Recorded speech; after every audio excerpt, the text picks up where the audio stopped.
ஏன்னா இன்னைக்கு சிறைக்கு சும்மா போனவங்க, மெரினா பீச்சில் தலைக்கு ஒரு ஏசி காலுக்கு ஒரு ஏசி வச்சு உண்ணாவிரதம் இருந்தவங்க, 1000 தென்னைமரம் வச்சிருந்தாங்க, 10 தென்னைமரத்தை மட்டும் வெட்டி எரிஞ்சிட்டு கள்ளுக்கடை போராட்டம் நடத்துறோம்னு சொன்னவங்க, 1000 பேர் கோயில் எல்லாம் திறந்த பிறகு அதன் பிறகு 10 ஆண்டுகள் கழித்து கோயிலை திறந்தவர்கள்.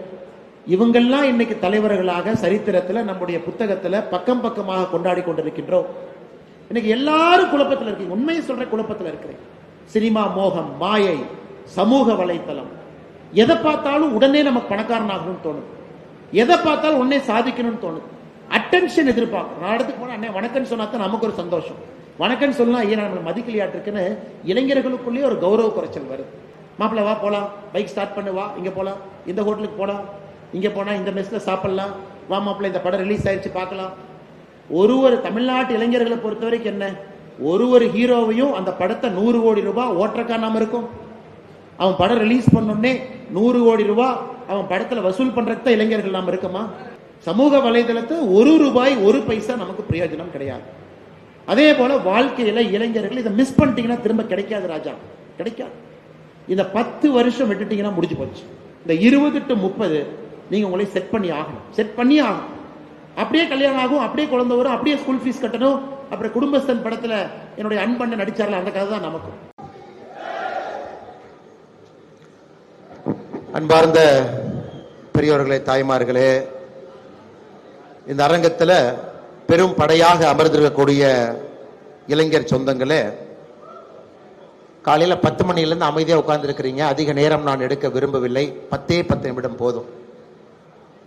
பசி மயக்கம், பசி வர்ற நேரம், ஞாயிற்றுக்கிழமை, ஒரே ஒரு நாள் மட்டும்தான் ஓய்வு.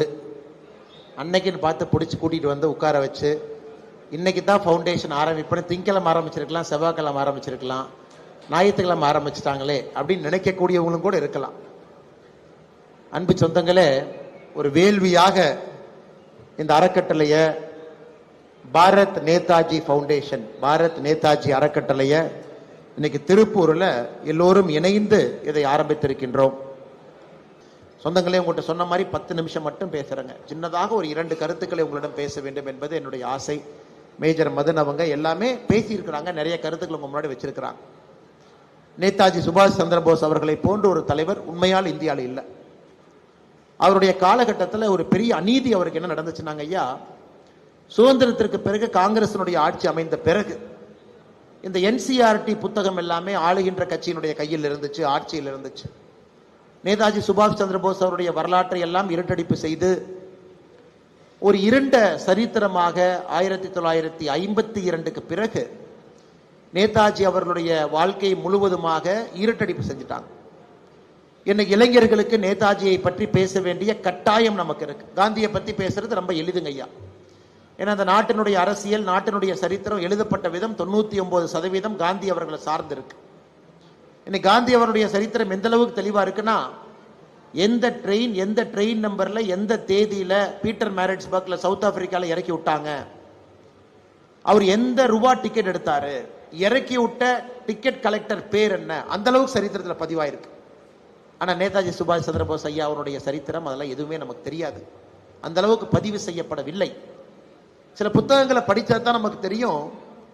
நேதாஜி சுபாஷ் சந்திரபோஸ் அவர்களை பொறுத்தவரை விவேகானந்தா அவர்களை, சாமி விவேகானந்தா அவர்களை தன்னுடைய குருவாக ஏற்றுக்கொண்டு அவரை போல் இருக்க வேண்டும் என்று ஒரு பெரிய வைராகிய வாழ்க்கை வாழ்ந்தவர்.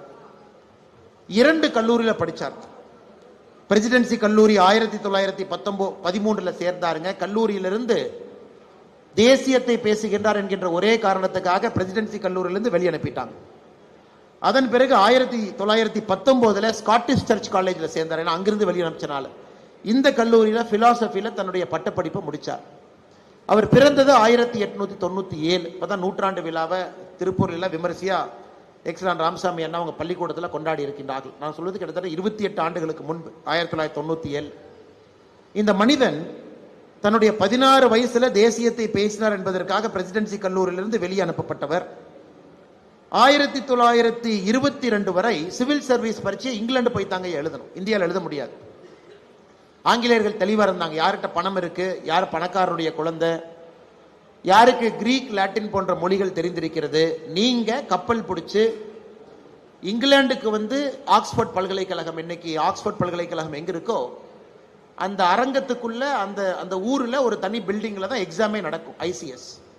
அப்ப நீங்க பாத்தீங்கன்னா 1864 இருந்து 1915 வரை கிட்டத்தட்ட 51 ஆண்டுகள்ல 63 பேர் தான் இந்தியாவில இருந்து ஐசிஎஸ் எக்ஸாமே பாஸ் பண்றாங்க. 51 ஆண்டுகள்ல 63 பேர். நேதாஜி சுபாஷ் சந்திர போஸ் அவர்கள் 1920 இங்கிலாந்துக்கு பயணம் செய்து ஐசிஎஸ் எக்ஸாம் எழுதுறாங்க.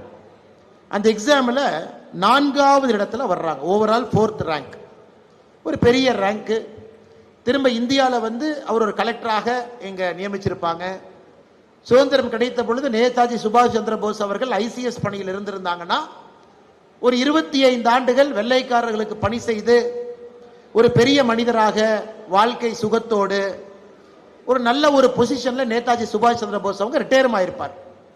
ஆனா இந்த மனிதன் 1920 ஐசிஎஸ் பாஸ் பண்றாங்க. ஐசிஎஸ் பாஸ் பண்ண பிறகு யோசிக்கிறாரு, நாம அதை எடுக்கணுமா வேண்டாமா, கண்டினியூ பண்ணுமா வேண்டாமா. அந்த ட்ரைனிங் கூட ஒரு போலிங்க 21 எனக்கு எதுவும் வேண்டாம் என்று இந்தியாவுடைய சுதந்திரத்திற்காக நேரிலே வந்து களத்தில் இறங்கி போராட ஆரம்பிச்சிட்டார். ஸோ அவருக்கு வயசு பாருங்க, அப்ப 24. ஐசிஎஸ் பாஸ் பண்ணும்போது அவருடைய வயது 23.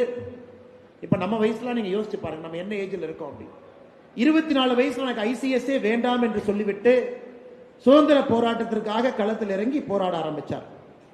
அதன் பிறகு 1924-5 இந்தியன் நேஷனல் காங்கிரஸ்ல சேர்ந்தாங்க. காங்கிரசினுடைய அகில இந்திய பொதுச் செயலராக 1927, 1930 கல்கட்டாவினுடைய மேயராக, அப்பவே கல்கட்டாவினுடைய மேயராக 1930 பொறுப்பேற்றாங்க. 1921 41 வரை 20 ஆண்டுகள்ல முழுமையாக 6 ஆண்டுகள் சிறையில கழிச்சாங்க. முழுமையாக அந்த 20 ஆண்டுகள் மக்கள் பணியில 6 ஆண்டுகள் நேதாஜி சுபாஷ் சந்திர போஸ் அவர்கள் சிறையில் இருந்திருக்கிறாங்க. 6 ஆண்டுகள் நிறைய பேருக்கு தெரியாது. ஏன்னா இன்னைக்கு சிறைக்கு சும்மா போனவங்க, மெரினா பீச்சில் தலைக்கு ஒரு ஏசி காலுக்கு ஒரு ஏசி வச்சு உண்ணாவிரதம் இருந்தவங்க, 1000 தென்னைமரம் வச்சிருந்தாங்க, 10 தென்னைமரத்தை மட்டும் வெட்டி எரிஞ்சிட்டு கள்ளுக்கடை போராட்டம் நடத்துறோம்னு சொன்னவங்க, 1000 பேர் கோயில் எல்லாம் திறந்த பிறகு அதன் பிறகு 10 ஆண்டுகள் கழித்து கோயிலை திறந்தவர்கள், இவங்கெல்லாம் இன்னைக்கு தலைவர்களாக சரித்திரத்தில் நம்முடைய புத்தகத்தில் பக்கம் பக்கமாக கொண்டாடி கொண்டிருக்கின்றோம். ஆனா இந்த மனிதனுடைய வயசை வச்சு பாருங்க, எந்த வயசுல பிறந்தாரு, எந்த வயசுல கல்லூரியிலிருந்து தூக்கி எறியப்பட்டார், எந்த வயசுல ஐசிஎஸ் அதிகாரியாக பணி நியமனம் கிடைத்தது, எந்த வயசுல வேண்டான்னு சொன்னாரு, எந்த வயசுல ஒரு அரசியல் கட்சியில ஜாயின் பண்றாரு, 20 ஆண்டுகள்ல 6 ஆண்டுகள் சிறையில் இருந்திருக்காங்க. இதையெல்லாம் தாண்டி இன்னும் யோசிச்சு பாருங்க ஐயா, 2 முறை காங்கிரஸ் கட்சியினுடைய அகில இந்திய தலைவராக இருந்திருக்கின்றார்கள். 2 முறை 1938, 1939 மறுபடியும் தேர்ந்தெடுக்கப்படுகின்றார். அவருக்கும் மகாத்மா காந்தி அவர்களுக்கும் இருந்த கருத்து வேறுபாடுனால அது வேண்டாம் என்று சொல்லிவிட்டு வெளியே வந்து ஃபார்வர்டு பிளாக் கட்சி ஆரம்பித்தாங்க. தமிழகத்திற்கும் ஃபார்வர்டு பிளாக் கட்சிக்கும் ஒரு மிகப்பெரிய ஒரு நெருக்கம் இருக்கு, மிகப்பெரிய நெருக்கம். இன்னைக்கு சவுத் தமிழ்நாடு போனீங்கன்னா தெய்வ திருமகன் பசுமன் முத்துராமலிங்க தேவர் ஐயாவில் ஆரம்பித்து அதன் பிறகு மூக்கைய தேவர் அவர்கள் பாராளுமன்றத்தில் அவங்களுடைய பேச்செல்லாம் நீங்க பார்க்கணும். ஃபார்வர்ட் பிளாக் கட்சிக்கு தமிழகத்தில் கிடைத்த பாராளுமன்ற உறுப்பினர்கள், சட்டமன்ற உறுப்பினர்கள் அந்த காலகட்டத்தில் போராடியவர்கள், அதையெல்லாம் கூட இளைஞர்கள் சரித்திரத்தினுடைய பக்கத்தை எடுத்து படிச்சு பார்க்கணும். ஃபார்வர்ட் பிளாக் கட்சியின் சார்பாக தமிழகத்தில் அரசியலில் யாரெல்லாம் இருந்தாங்க, எப்படிப்பட்ட மனிதர்களாக வாழ்ந்தார்கள் என்பதெல்லாம் நீங்க பார்க்கணும். அதன் பிறகு உங்களுக்கு தெரியும், நேதாஜி சுபாஷ் சந்திர போஸ் அவர்களை பொறுத்தவரை அமைதி மார்க்கம் ஒரு பக்கம், அதிரடி மார்க்கம் ஒரு பக்கம். அதிரடி மார்க்கத்தை கையில் எடுத்தார். விரைவில் இந்தியாவுக்கு சுதந்திரம் கிடைக்கணும், பேசிக்கிட்டே இருக்கிறாங்க, கொடுக்கவே மாட்டாங்க, காலம் தாழ்த்துறாங்க. அப்பவே சிங்கப்பூர்ல ஆசாதி கவர்மெண்ட், இந்தியாவினுடைய அதிகாரப்பூர்வமான அரசு சிங்கப்பூர்ல நிறுவி இந்தியாவினுடைய பிரதமராக சிங்கப்பூர்ல ஆசாதி கவர்மெண்ட்டுக்கு பணி செய்ததும் கூட நேதாஜி சுபாஷ் சந்திர போஸ் அவருடைய சரித்திரத்தில் மிக முக்கியமான ஒரு நிகழ்வு. ஜப்பான், ஜெர்மனி, அலைடு ஆக்சிஸ் இரண்டு பிரிவுகளாக 2ஆம் உலகப் போர் இருந்த பொழுது ஜப்பான் ஜெர்மனியின் பக்கம் போனாங்க. அதையெல்லாம் செய்து சண்டை போட்டு கடைசியில் எப்படி இறந்தாங்க தெரியாது, நமக்கு அந்த சரித்திரம் தெரியாது. அந்த ரெக்கார்டை பிரிசர்வ் பண்ணி வச்சிருக்கிறாங்க. நேதாஜி அவர்களுடைய ஆஸ்தி எங்க இருக்கு தெரியாது. ஜப்பான்ல, ஜெர்மனியில நேதாஜி அவர்கள் போன இடத்தையெல்லாம் எத்தனையோ தலைவர்கள் வாழ்ந்த இடத்தையெல்லாம் விலை கொடுத்து வாங்குறோம். ஆனால் நேதாஜி சுபாஷ் சந்திர போஸ் அவர்கள் வாழ்ந்த இடத்தையெல்லாம் விலை கொடுத்து வாங்கி மக்களுக்கு அதை ஒரு சரித்திரமாக சொல்லி இருக்கின்றோமா? அதெல்லாம் கிடையாது. அதனால் நிச்சயமாக இந்த அறக்கட்டளையை பொறுத்தவரை ஒரு பக்கம் நேதாஜி சுபாஷ் சந்திர போஸ் அவருடைய பெருமையெல்லாம் பேசுவதற்கு ஒரு வாய்ப்பு, இளைய தலைமுறைக்கு நேதாஜி சுபாஷ் சந்திர போஸ் அவர்களை பற்றி சொல்வதற்கு ஒரு வாய்ப்பு, அவரை பற்றி புரிந்து கொள்வதற்கு உங்களுக்கும் ஒரு வாய்ப்பு. நிச்சயமாக வருகின்ற காலத்தில் தமிழகத்தில் நேதாஜி ஐயாவை பற்றி ரிசர்ச் பண்ணவங்க நிறைய இருக்கிறாங்க.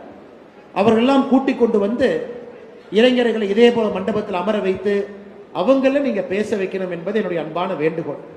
எத்தனையோ பேர் தமிழகத்தில் இந்தியன் நேஷனல் ஆர்மியில பணி செஞ்சவங்க, அவங்களுடைய சரித்திரம் டாக்குமெண்ட் ஆயிருக்கு.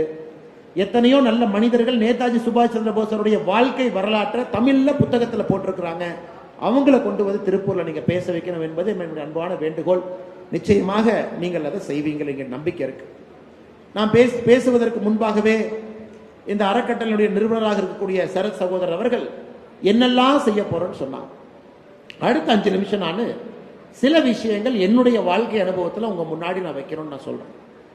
ஐயா, இன்னைக்கு சேவை என்பதை யாரு மேலேயும் நம்ம புகுத்தக்கூடாது. இன்னைக்கு என்ன ஆச்சுன்னா ஒரு ஃபேஷன் ஆயிடுச்சுங்க. நிறைய இடத்துல இளைஞர் என்ன சொல்றாங்க, நான் அரசியலுக்கு வர்றேன் 22 வயசுல 30 வயசுல, எதுக்குப்பா அரசியலுக்கு வரல? நான் சேவை பண்ணணும். யாருக்கு சேவை பண்றேன்? மக்களுக்கு சேவை பண்ணணும். இத்தனை பேர் சேவை செய்யாத நீங்க புதுசா என்ன பண்ண போறீங்க? கேள்வி இல்லை. இல்ல அரசியல சுத்தம் பண்ண வர்றேன். தம்பி, சுத்தம் பண்ண வர்ற மாதிரி இருந்தா ஒரு 10 ஆண்டுகள் 5 ஆண்டுகள் கமிட் பண்ணி களத்தில் இருப்பீங்களா? உங்களால முடியுமா?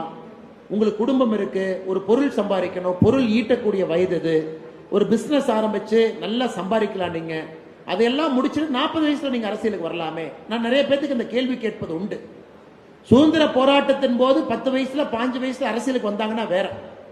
எனக்கு இந்தியாவை பொறுத்தவரை ஒரு வளர்கின்ற நாடு, வேகமாக வளர்ந்து கொண்டிருக்கின்றோம். $4 டிரில்லியன் பொருளாதாரத்தில் இருக்கும், மிக வேகமான வளர்ச்சி. இந்தியாவை பொறுத்தவரை ஜனநாயகம் இருக்கு, எல்லாமே ஓட்டு போடுறோம், ஓட்டு போட்டு தலைவரை தேர்ந்தெடுக்கிறோம், யாரும் வாக்குப்பெட்டியை கைப்பற்றவில்லை. ஆனால் இன்னைக்கு இருக்கக்கூடிய இளைஞர்களுக்கு ஒரு தெளிவு தேவை என்பது என்னுடைய அன்பான வேண்டுகோள். ஒரு தெளிவு, என்ன பாதையில் அவங்க போகணும், அதற்காக நேரத்தை எவ்வளவு கொடுக்கணும், எந்த வயசுல அந்த பாதையை தேர்ந்தெடுக்கணும், தொழில் முக்கியமா, சம்பாதனை முக்கியமா, குடும்பம் முக்கியமா, சேவை முக்கியமா, இல்ல இந்த 4 முக்கியமா? ஒரே நேரத்தில் 4ஐயும் செய்ய முடியுமா? நான் தொழிலும் செய்வேன், குடும்பத்தையும் பார்த்துக்குவேன், சமுதாயத்திலையும் நான் நிம்மதியாக இருப்பேன், அதே நேரத்தில் என்னுடைய சிறிய நேரத்தை இது போன்ற அறக்கட்டளை கொடுப்பேன். இப்ப அரசியல் கட்சிகள் இன்னைக்கு பெரும்பாலுமே உங்களுடைய நேரத்தை முழுமையாக அரசியல் கட்சிகள் எதிர்பார்க்கிறாங்க. முழுமையா நீங்க பணி செய்யணும், அவைலபிளா இருக்கணும். நம்முடைய மாவட்ட தலைவர்களை எந்த வேலையும் செய்ய முடியாது. காலையிலிருந்து இரவு வரை கட்சியை சார்ந்துதான் அவங்க இருக்கணும். யாராவது தலைவர்கள் வருவார்கள், அவங்களுக்கு பூத் கமிட்டி வேலை இருக்கும், அவங்க போராட்டம் ஆர்ப்பாட்டம் அரசுக்கு எதிராக பண்ணுவாங்க. இன்னைக்கு முழு நேர அரசியல்வாதிகளாக நாம் மாற ஆரம்பித்த பிறகுதான் தமிழகத்தில் தவறுகள் நடக்க ஆரம்பித்திருக்கிறது. என்னைக்கு ஒரு அரசியல்வாதி நான் முழு நேரமா அரசியல் பண்றேன்னு சொல்ல ஆரம்பிச்சாங்களோ அன்னைக்கு தான் தவறுகள் அதிகமாக இருக்கு. ஏன்னா வேலை இல்லை, அவங்களுக்கு எந்த வேலையும் இல்லை. ஏன்னா வேற வழி இல்லை. ஸ்ரீனிவாசன் அண்ணனோ செந்தில்குமார் அண்ணனோ தலைவராக போட்ட பிறகு அது மட்டும்தான் வேலை. பட் எத்தனையோ பேர்த்துக்கு மகாத்மா காந்தி அவர்கள் 7 விஷயத்தை சொல்லியிருப்பாங்க. இந்த 7 தவறுகள் செய்தா மன்னிப்பே இல்லை அப்படின்னு 7 விஷயம் சொல்லியிருப்பாங்க. 2 விஷயம் பொது சேவைக்கு வர வேண்டும் என்று நினைப்பவர்களுக்கு 2 விஷயம் பொருந்தும். அந்த 7-2 ஒன்று வந்து பாலிடிக்ஸ் வித்தவுட் பிரின்சிபல். ஒரு அரசியல் நீங்கள் செய்யும் பொழுது அதுல பிரின்சிபல் இல்லாம நீங்க அரசியல் பண்றீங்கன்னா 7 தவறுல அது ஒரு தவறு. Living without money from your own work. நீங்க வாழுகின்ற விதத்துல வரக்கூடிய காசு நீங்க சம்பாதிக்காம அந்த பணம் வந்துச்சுன்னா அதுவும் ஒரு மாபெரும் தவறு. இன்னைக்கு எத்தனையோ பேர் பொது சேவைக்கு வர்றவங்க அறிவுறுத்துறது, தயவு செய்து உங்களுக்கு ஒரு பொருளாதாரத்தை நீங்க நிலைநிறுத்துங்க. India வளருதுங்க sir. இன்னைக்கு 4 டிரில்லியன் சார், 4 டிரில்லியன். ஒரே வருஷத்துல 5 டிரில்லியன் அந்த ஸ்பீட்ல குரோ ஆயிட்டு இருக்கும். நமக்கு ஃபர்ஸ்ட் ட்ரில்லியன் வர்றதுக்கு 60 வருஷம் ஆச்சு, 60 இயர்ஸ். கடைசி ட்ரில்லியன் 1 வருஷம் 6 மாசத்துல சேர்த்திட்டோம். 4 to 5 1 வருஷத்துல அடிச்சிருவோம். ஸோ இவ்வளவு வேகமாக வளரக்கூடிய நாட்டில் நீங்க நல்ல முறையில் பொருள் சம்பாதிக்கணும், பணம் சம்பாதிக்கணும், நியாயமான முறையில் வரி கட்டணும், நன்றாக இருக்கணும், இது போன்ற அறக்கட்டளைக்கு செலவு பண்ணணும், குழந்தைகளை படிக்க வைக்கணும், இதெல்லாம் ஊக்குவிக்கணும். இதை நீங்க தப்பி தவறி கூட மறந்து விடாதீர்கள். திரும்ப இந்த வாய்ப்பு, வளர்ச்சி பாதை எப்பொழுதும் உங்களுக்கு கிடைக்காது. சரிண்ணே, நான் குழப்பத்தில் இருக்கேன், அறக்கட்டளைக்கு நான் வந்திருக்கேன், எவ்வளவு நேரம் கொடுக்கணும்னு தெரியல. ஐயா, உங்களுக்குள்ள இந்த கேள்வியை கேட்டுக்கங்க. நம்ம சமூக பணி செய்யக்கூடிய நாம் எதற்காக சமூக பணி செய்யறோம்? நம்ம ஈகோவை சாட்டிஸ்ஃபை பண்ணவா, இல்ல சமுதாயத்தில் நான் பெரிய ஆளுன்னு சொல்றக்கா, இல்ல நமக்குள்ள இருக்கக்கூடிய பிரச்சனை எல்லாம் நாம ஒளித்து வைத்து விட்டு மக்கள்கிட்ட அட்டென்ஷன் நாம வாங்கவா? இந்த இளைஞர்களுக்கு இருக்கக்கூடிய பெரிய குழப்பம், ஆனா எந்த பாதையை தேர்ப்பது ஒரே குழப்பமா இருக்கு, ஒரே குழப்பமா இருக்கு. உங்களுக்கு என்னுடைய அன்பான வேண்டுகோள், அப்படி குழப்பமா இருந்துச்சுன்னா ஒரு வருஷம் களத்துக்கு வந்து எந்த எதிர்பார்ப்பும் இல்லாம ஒரு வருஷம் நீங்க பணி செய்யுங்க. மகாத்மா காந்தி டர்பனுக்கு போயிருக்காருங்க ஐயா. நீங்க யாராச்சும் சவுத் ஆப்பிரிக்கா போனா டர்பனுக்கு போகணும். அங்க ஒரு ஃபார்ம் நடத்துறார். ஒரு ஃபார்ம், யாருக்கெல்லாம் குழப்பமா இருக்க எல்லாம் வாங்கியா டர்பனுக்குங்கிறார். எல்லாம் போறாங்க. பாத்ரூம் கழுவுறது உங்க கையில, விவசாயம் பண்றது உங்க கையில, சமைக்கிறது உங்க கையில, ஆடு வளர்த்துறது உங்க கையில, ஆட்டுல பால் கறக்கிறது உங்க கையில, எல்லாத்தையும் சொந்தமா நீங்க செய்ய ஒரு தெளிவு கிடைக்கும்ங்கிறார். மகாத்மா காந்தி போன இடத்துல இந்த எக்ஸ்பெரிமெண்டல் ஃபார்ம், மக்களுக்கு இவ்வளவு குழப்பமாக இருந்தால் தெளிவு எப்படி வரும் என்றால், களத்துல வந்து எந்த எதிர்பார்ப்பும் இல்லாம ஒரு வருஷம் எக்ஸ்பெரிமெண்ட் பண்ணு. இன்னைக்கு இருக்கக்கூடிய இளைஞர்கள் 23, 24, நான் ஒரு வருஷம் பிரேக் அடிக்கிறவங்க எங்கிட்ட பணம் இல்லைன்னு நினைச்சீங்கன்னா, ஒரு சனிக்கிழமையும் ஒரு ஞாயிற்றுக்கிழமையும் ஒரு கிராமத்துக்கு போங்க. ஒரு சனிக்கிழமையும் ஒரு ஞாயிற்றுக்கிழமையும் எந்த எதிர்பார்ப்பும் இல்லாம ஒரு அநாத ஆசிரமத்துக்கு போங்க. ஒரு சனிக்கிழமையும் ஒரு ஞாயிற்றுக்கிழமையும் எந்த எதிர்பார்ப்பும் இல்லாம ஒரு விவசாய தோட்டத்துல கூலி வேலைக்கு நாச்சி போங்க. நீங்க பெரிய ஆளா இருக்கலாம், நீங்க திருப்பூர்ல பட்டன் மாஸ்டர் 50,000 ரூபாய் சம்பாதிக்கிற இருக்கலாம், நான் கட்டிங் மாஸ்டர் சம்பாதிக்கலாம் இருக்கலாம். ஆனா ஒரு 2 நாள் உங்களுக்காக இயற்கையோடு மக்களோடு எதிர்பார்ப்பு இல்லாம நீங்க ஒரு வருஷம் வேலை செய்யுங்க சார். 1 இயர். எனக்கு அந்த குழப்பம் வந்த பொழுது 2007 என்னோட இன்ஜினியரிங் நான் முடிச்சேங்க ஐயா. இன்ஜினியரிங் முடித்த பிறகு வேலை கிடைச்சிச்சு. காலேஜில் வேலை கொடுத்தாங்க, பிளேஸ்மெண்ட்ல முதல் நாள் வேலை வாங்கிட்டேன். டாடா கன்சல்டன்சி சர்வீஸ்ல இன்ஜினியர். நான் சில பேருக்கு சொன்னேன், நான் டிசிஎஸ்ல போய் என்ன பண்ண போறோம்னு எனக்கு தெரியல. ஜாப் ஆஃபர் இருக்கு, வேலை கொடுத்துட்டாங்க, 100% பிளேஸ்மெண்ட் ஆயிடுச்சு. எங்க அப்பாவை கூப்பிட்டு சொன்னேன், அப்பா டிசிஎஸ்ல வேலை கொடுத்துருக்காங்க, ஆனா நான் வேலைக்கு போக மாட்டேன். எங்க அப்பா சொன்னாரு, நீ வேலைக்கு போகலாம் வீட்டு பக்கமே வந்துடாது, அங்கேயே இருந்துக்க. எந்த நடுத்தர குடும்பத்துல நீங்க அப்பாட்ட போன் பண்ணி நான் வேலை கிடைச்சிருக்கு வேலைக்கு போக மாட்டேன்னா யாரு ஏத்துக்குவாங்க? அப்ப ஒரே குழப்பம், என்ன செய்யறது? 23 வயதுல என்ன செய்யறதுன்னு புரியல எனக்கு. அந்த மாதிரி சில இளைஞர்கள் அமர்ந்திருக்கலாம், தொழில் ஆரம்பிக்கலாமா தெரியல, எம்பிஏ போலாமா தெரியல, மக்களுக்கு சேவை பண்ண போலாமா தெரியல. அப்ப என்ன பண்ணுங்க, ஒரு வருஷம் எதையும் இல்லாம வேலை செய்வோம். சாப்பிட்ற பணம் வேணும். எங்க அப்பாட்ட போய் கேட்கிற அளவுக்கு எனக்கு துணிவில்லை, வேலைக்கும் போகல.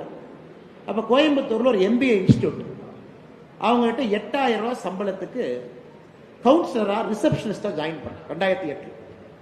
எனக்கு 8,000 ரூபாய் கொடுப்பாங்க. டெய்லி நான் 4 மணி நேரம் வேலை பார்ப்பேன். சாயந்தரம் 6 மணிக்கு போனா 10 மணி வரைக்கும் ஆபீஸ்ல இருக்கணும். யாராச்சும் எம்பிஏ பத்தி பேசுறாங்கன்னா அவங்களை உட்கார வச்சு நான் பேசுவேன். 1 வருட காலம் 8,000 ரூபாய் சம்பளத்துல நம்ம வாழணும். அந்த 8,000 ரூபாய்க்கு ஊருக்கு போக கூடாது, அப்பாவை பார்க்க கூடாது. அந்த 8,000 ரூபாய்க்கு வாடகை கொடுக்கணும், 8,000 ரூபாய் பைக்குக்கு பெட்ரோல் போடணும், 8,000 ரூபாய்க்கு 3 வேளை சாப்பாடு சாப்பிடணும். அப்ப என்ன ஆச்சுறாங்க, 2வது மாசம் கோயம்புத்தூர்னுடைய ஒரு பெரிய எக்ஸ்பர்ட் ஆயிட்டேன். எந்த மெஸ்ல வியாழக்கிழமை சிக்கன் பிரியாணி போடுவாங்க, 35 ரூபாய்க்கு எந்த சிக்கன் பிரியாணில 2 லெக் பீஸ் இருக்கும். ஒரு படத்துல செந்தில் சொல்லுவார், இதெல்லாம் இன்ஃபர்மேஷன் பாஸ், எந்த புளியோதரை எந்த கோயில்ல போடுவாங்க, எந்த சக்கரை பொங்கல் எந்த கோயில்ல போடுவாங்கன்னு ஒரு படத்துல பாத்தீங்கன்னா அந்த செந்தில் மாதிரி கொஞ்ச நாளைக்கு நான் இருந்தேன். ஏன்னா இருக்கிற பணத்தை கச்சிதமா செலவு பண்ணணும். எந்த மெஸ்ல ஃபுல் மீல் சாப்பிட்டா சாயந்தரம் சாப்பாடு தேவையில்லை, எந்த இதுல நைட்டு சாப்பிட்டா காலையில பிரேக்ஃபாஸ்ட் தேவையில்லை. நம்ம 8,000 ரூபாய் மேனேஜ் பண்ணணும். அந்த 1 வருடம் என்னுடைய வாழ்க்கையினுடைய மிகச்சிறந்த வருடம். இன்னைக்கு எனக்கு 40 வயசு கையா. 23 வயசுல இருந்து 24 வயசு அந்த 1 வருஷம் எனக்கு கிடைச்சது. 2008 என்னோட வாழ்க்கையில மிக மிக மிக மிக முக்கியமான திருவண்ணாமலை கோயிலுக்கு போவாங்க ஐயா. எல்லா பௌர்ணமிக்கும் போவேன். 200 ரூபாய் பணம் கொடுத்து ஏதாச்சும் ஒரு ரூம்ல வாடகை கொடுப்பாங்க. ஒரு சாதாரண ஒரு பாய் இருக்கும், அதை போட்டு படுத்து தூங்கிக்குவேன். அதே திருவண்ணாமலைக்கு இன்னைக்கு போனா கட்சிக்காரங்க வராங்க, அன்னைக்கு வாங்கினே, அன்னை விஐபி கியூல போலானே, அன்னை இந்த சிறப்பு தரிசனம் இருக்குன்னு முன்னாடி போய் நிக்கலாம். அதே திருவண்ணாமலையில எத்தனையோ கிரிவலம். இன்னைக்கு எனக்கு பிடிச்ச விஷயம், சாதாரண மனிதராக ஒரு பாயை போட்டு 200 ரூபா ரூம்ல கொடுத்தீங்கன்னா குளிச்சுட்டு சாப்பிட்டுட்டு சிவனை பார்த்துட்டு வந்தேன். எல்லா பௌர்ணமிக்கு தவறாம. என்னை உருவாக்கியது, என்னை செதுக்கியது அந்த 12 மாதம். ஆனால் நீங்க அதை செய்யணுங்கிறது என்னுடைய அன்பான வேண்டுகோள். குழப்பத்துக்கு ஒரு விடை. ஓ, இதுதான் நம்ம பாதை, எடுப்பு அடிப்போம். இன்னைக்கு எல்லாரும் குழப்பத்தில் இருக்கீங்க. உண்மையை சொல்ற குழப்பத்தில் இருக்கிறேன். சினிமா மோகம், மாயை, சமூக வலைத்தளம், எதை பார்த்தாலும் உடனே நமக்கு பணக்காரன் ஆகணும்னு தோணுது. எதை பார்த்தாலும் உடனே சாதிக்கணும்னு தோணுது. அட்டென்ஷன் எதிர்பார்க்கணும். நான் இடத்துக்கு போனா அண்ணே வணக்கம்னு சொன்னா தான் நமக்கு ஒரு சந்தோஷம். வணக்கம்னு சொன்னா ஏன் நம்மளை மதிக்கலையாட்டிருக்குன்னு இளைஞர்களுக்குள்ளேயே ஒரு கௌரவ குறைச்சல் வருது.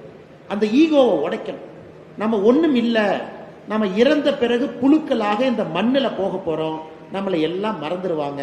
வாழ்ற வரைக்கும் தான் இந்த ஜிப்பா கிப்பாலாம் போட்டுக்கிட்டு இந்த பந்தாலாம் ஒரு 40 வருஷம் தான் அப்படிங்கிறது புரிஞ்சாதான் வாழ்க்கை நமக்கு ஆரம்பமாகும். அன்பு சொந்தங்கள், அதனால குறிப்பாக இந்த அறக்கட்டளை ஆரம்பிக்கின்ற இந்த நாள்ல இளைஞர் பட்டாளத்துக்கு நீங்க உண்மையான சேவை செய்ய வேண்டும் என்று நினைத்தால் நீங்கள் யார் என்பதை நீங்கள் புரிந்து கொள்ள வேண்டும். நீங்க யாருன்னு எப்ப புரிஞ்சுக்குவீங்கன்னா, நீங்க இருக்கிற இடத்துல இருந்து நகர்ந்தால் மட்டும்தான் உங்களுக்கு தெரியும். ஏன்னா இருக்கிற இடம் எப்படி, நண்பர்கள் ஜாஸ்தி, மாப்பிள்ள வா போலாம், பைக் ஸ்டார்ட் பண்ணு வா, இங்க போலாம், இந்த ஹோட்டலுக்கு போலாம், இங்க போனா இந்த மெஸ்ல சாப்பிடலாம், வா மாப்பிள்ள இந்த படம் ரிலீஸ் ஆயிடுச்சு பார்க்கலாம். ஒரு தமிழ்நாட்டு இளைஞர்களை பொறுத்த வரைக்கும் என்ன, ஒரு ஹீரோவையும் அந்த படத்தை 100 கோடி ரூபாய் ஓட்டறக்கா நாம இருக்கும். அவன் படம் ரிலீஸ் பண்ணோடனே 100 கோடி ரூபாய் அவன் படத்துல வசூல் பண்றதுக்கு தான் இளைஞர்கள் நாம இருக்கமா? முதல் நாள் முதல் ஷோல 450 ரூபாய்க்கு டிக்கெட் வாங்கி, அவன் பாப்கார்ன் 300 ரூபாய்க்கு வாங்கி, காஃபியை 150 ரூபாய்க்கு குடிச்சு ஒரு படத்தை பார்த்து வெளியே வந்தீங்கன்னா 1000 ரூபாய் பாக்கெட்ல இருந்து ஆட்டை போட்டுறாங்க. நான் தெரியாம தான் கேட்கிறேன். இது நமக்கு இன்னைக்கு ஒரு சந்தோஷமா இருக்காப்பா. இன்ஸ்டாகிராம திறந்தாவே நமக்கே ரொம்ப சங்கடமா இருக்கு. எந்த இட்லி சாப்பிட்டேன், எப்படி சாப்பிட்டேன், அந்த மூஞ்சி இப்படி வச்சு போட்டோ எடுக்கிறாங்க, இப்படி வச்சு போட்டோ எடுக்கிறாங்க, ஒரே மூஞ்சி தாங்க இருக்கு, ஒரே பேக்ரவுண்ட் தான் இருக்கு. எத்தனை விதத்துல அந்த போட்டோ எடுக்கிற நேரத்தை வேற எதுக்காச்சும் நம்ம பயன்படுத்தணும்னா எவ்வளவு சிறப்பாக நாம் வரலாம். இன்ஸ்டாகிராம்காரன் உங்க ஒரு அக்கௌண்ட்டுக்கு மாசம் அவன் $7 சம்பாதிக்கிறான். மானிட்டைசேஷன் வந்து $7.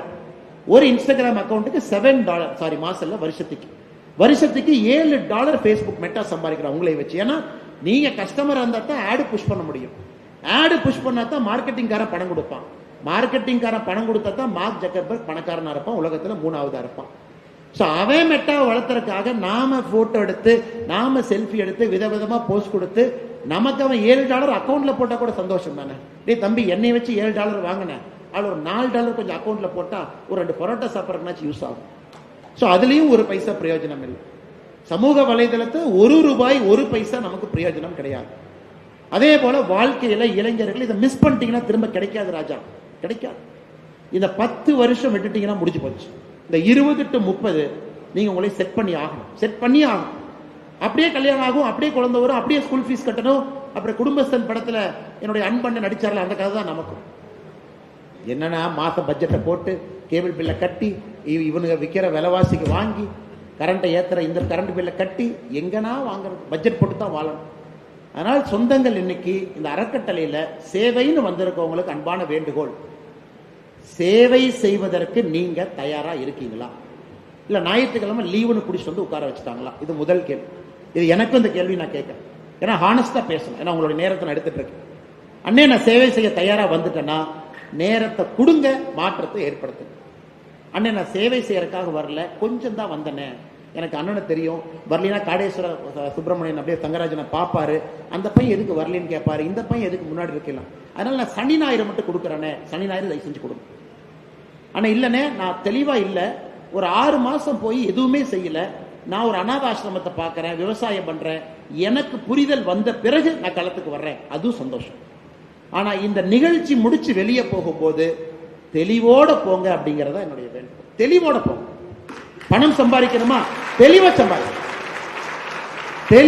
24 மணி நேரம் பணம் சம்பாதிக்கணுமா, சம்பாதிங்க சார், அது ஒரு தப்பும் கிடையாது. என்ன தப்பு? நாட்டுக்கு டாக்ஸ் கொடுக்குறீங்க, என்ன தப்பு அதுல? சேவை பண்ணாம உங்களுக்கு நீங்க சேவை பண்ணி, இன்னைக்கு அம்பானி வருஷத்துக்கு 1,86,000 கோடி ரூபாய் டாக்ஸ் கொடுக்குறான். நம்ம சும்மா டீ கடையில் உட்கார்ந்து ஒரு வடையை வாங்கிட்டு அம்பானி அதானி அவன் பேசுறோம். 1,86,000 கோடி போன ஆண்டு அவங்க டாக்ஸ் கட்டிருக்காங்க. 1,86,000 crore. இந்தியாவுடைய பட்ஜெட்ல 4% அம்பானியினுடைய காசு.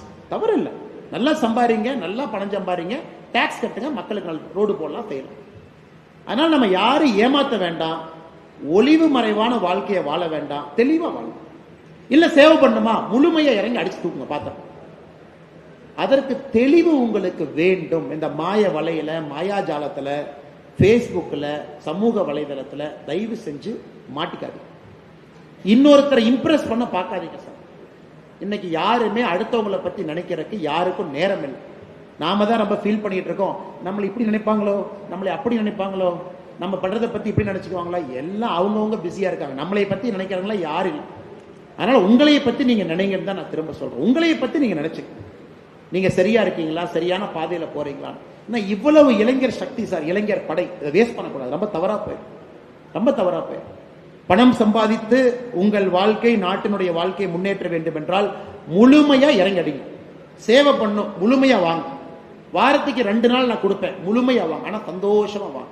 எதுக்கு நான் திரும்ப திரும்ப சொல்றேன்னாங்க, ஆய்வறிக்கை என்ன சொல்லுதுன்னா 10ல் 2 இளைஞர்கள், அதாவது இந்தியா இளைஞர்னா 15 வயசுல இருந்து 40 வயசு வரை இளைஞர் நம்ம சொல்றோம் வயசுல.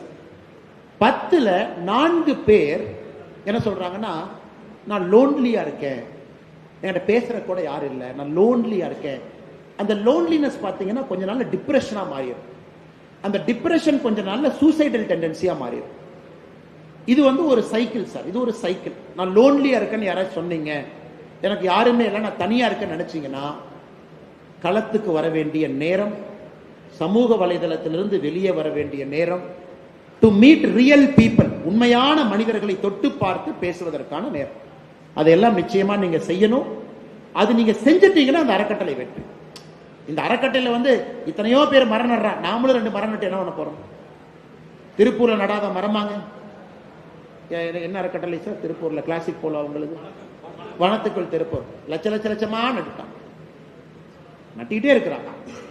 அப்ப நாம் இன்னைக்கு தெளிவா இதுக்கு இருக்கோம், இவங்க தெளிவா இருக்கிறாங்க. இளைஞர்களை மேம்படுத்தி உங்களுடைய பொட்டன்ஷியலை கண்டுபிடிச்சு சமுதாயத்தை கொண்டு வரணும், தெளிவா இருக்காங்க. அதுல நீங்க யார் என்பதை உங்களுக்கு உணர்த்த வேண்டும், அதுல தெளிவா இருக்காங்க.